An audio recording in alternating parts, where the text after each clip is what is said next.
can make sure.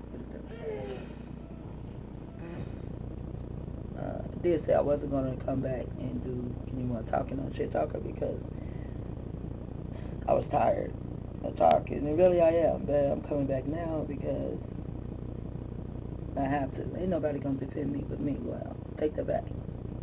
Aziza. And, shady people. That's what I want to talk about. Shady people. Slim shady motherfucking people. I was having a talk with somebody yesterday, and I was telling them how righteous people will go and hang out with wicked people and won't hang out with righteous people. And I know that don't sound right, and I do it. Let me explain that.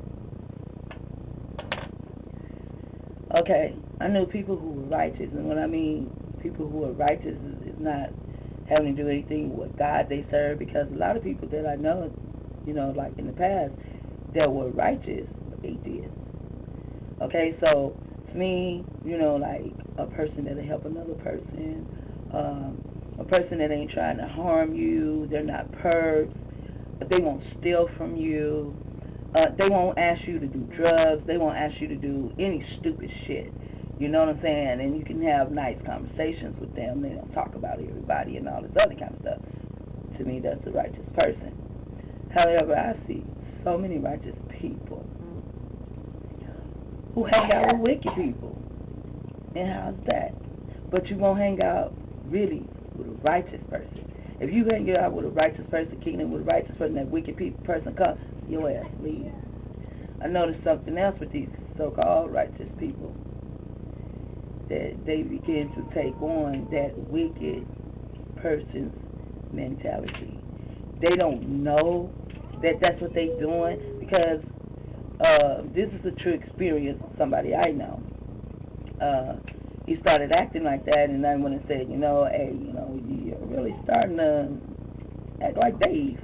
And he didn't like the fact that I said he's starting to act like Dave. So he was like, what do you mean? And I began to explain it to him. See, because Dave is a sneaky bastard. That's what he is. He's very sneaky and very disrespectful.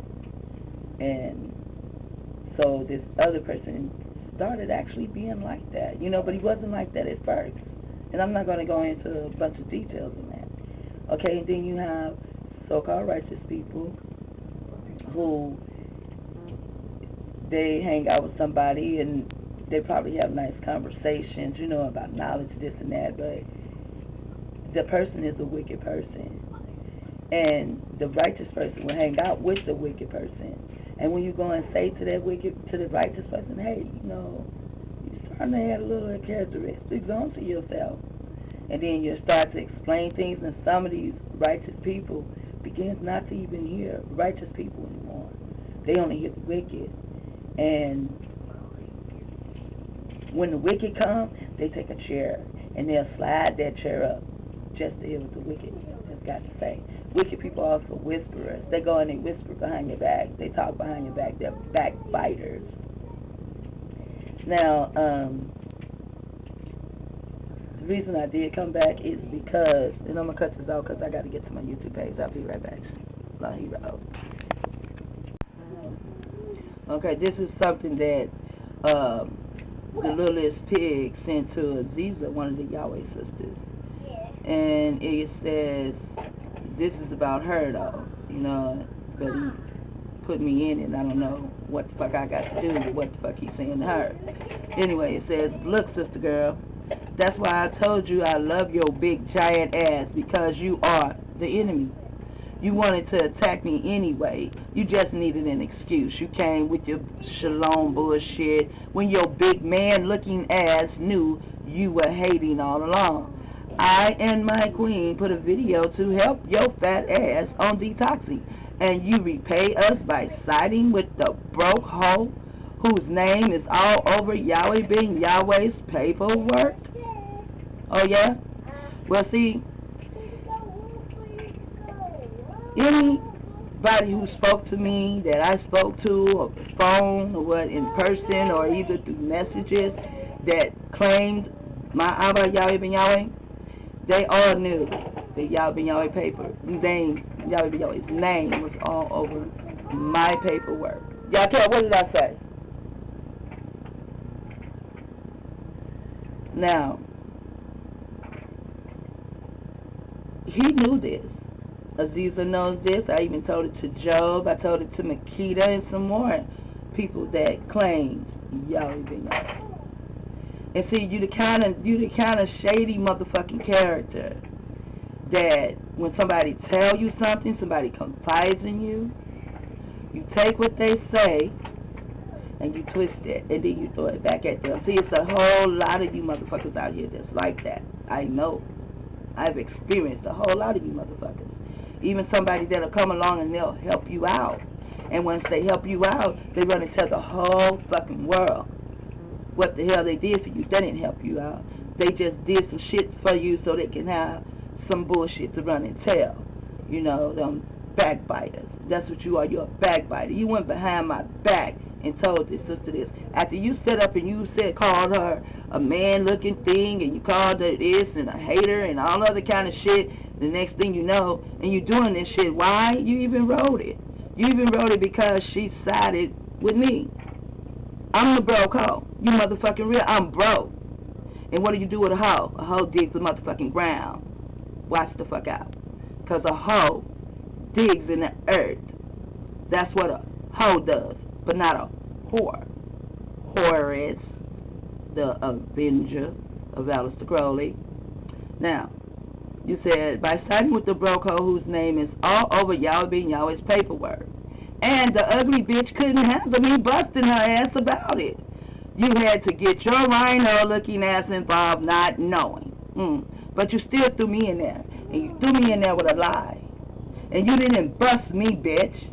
I came to your page. You had some of the stupid-ass video about how our people can't blame pink people, although you call them white or Caucasians or Europeans, whatever the fuck y'all want to call them. The bitches is pink. I don't give a fuck if you're Chinese, Japanese, Mexican, this, that, whatever the fuck you is. If your skin is pink, goddamn it, then you motherfucking pink. That's the color of your skin. May not be your nationality, but that's the color of your skin. You pink. And you got a pink-ass wife. You got a strange-ass wife. Make her strange, she's pink. And then you got your pink-ass wife running around teaching Yahweh ben Yahweh's sisters. She got makeup on her face. That's a Jezebel. I didn't teach that. That's what I mean. How the wicked, the righteous hangs out with the wicked. You and your wife both wicked, so, you know, that's real cool on that part. But I'm talking about you got Hebrew brothers coming to your page and agreeing with you instead of telling you the motherfucking truth. You got a bald motherfucking head. If you worshiping Yahweh ben Yahweh, you're not worshiping.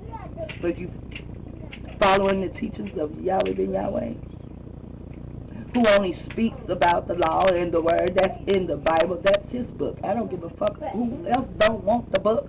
Don't take it. You don't need it. It ain't for you.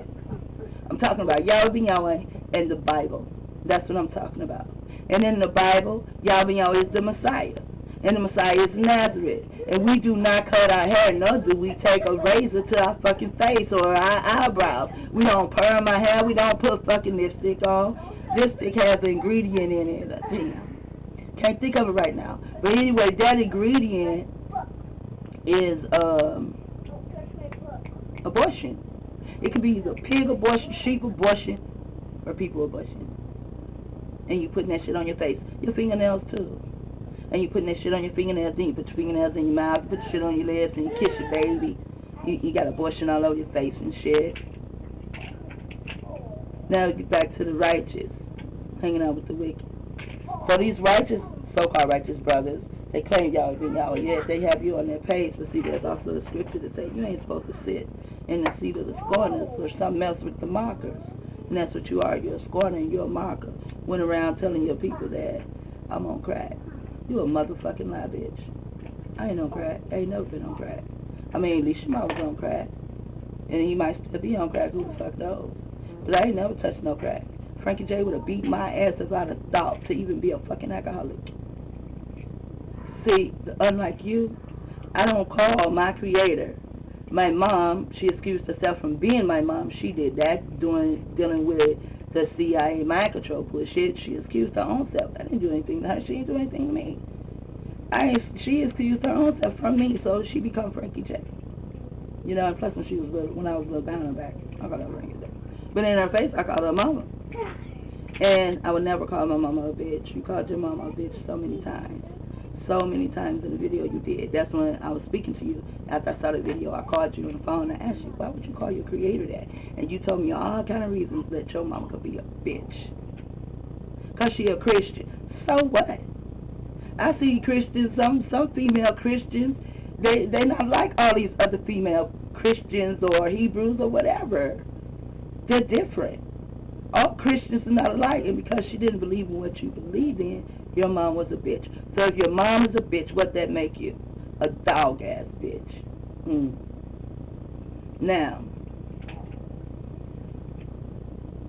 when we speak of our dear parents, our mom is always Mary.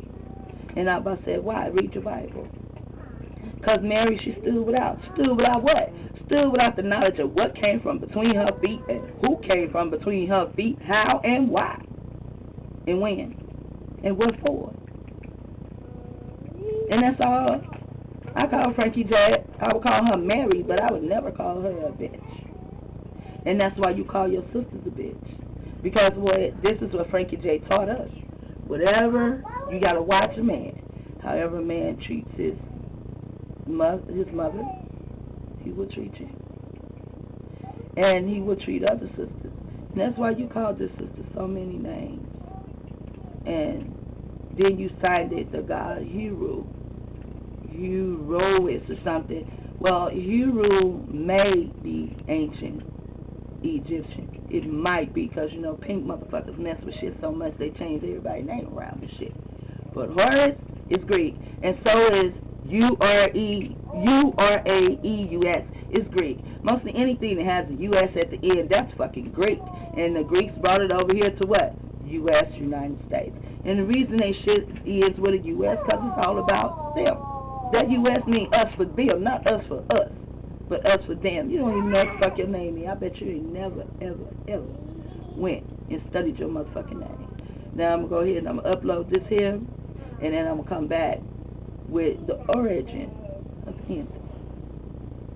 And to my Abba, oh, wow, I'm so grateful. I'm really grateful. People say, oh, you should be grateful for this. No, I'm only grateful for one damn thing. And that one thing is that my Abba chose. When he came glean in the field, he chose me out of all of my Imam house.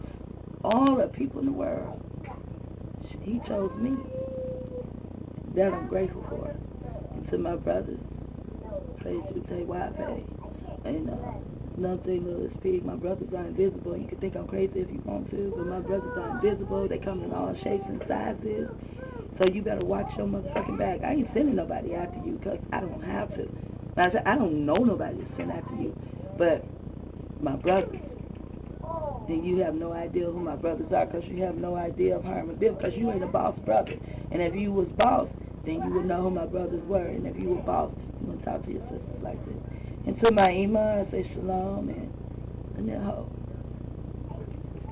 Like he wrote.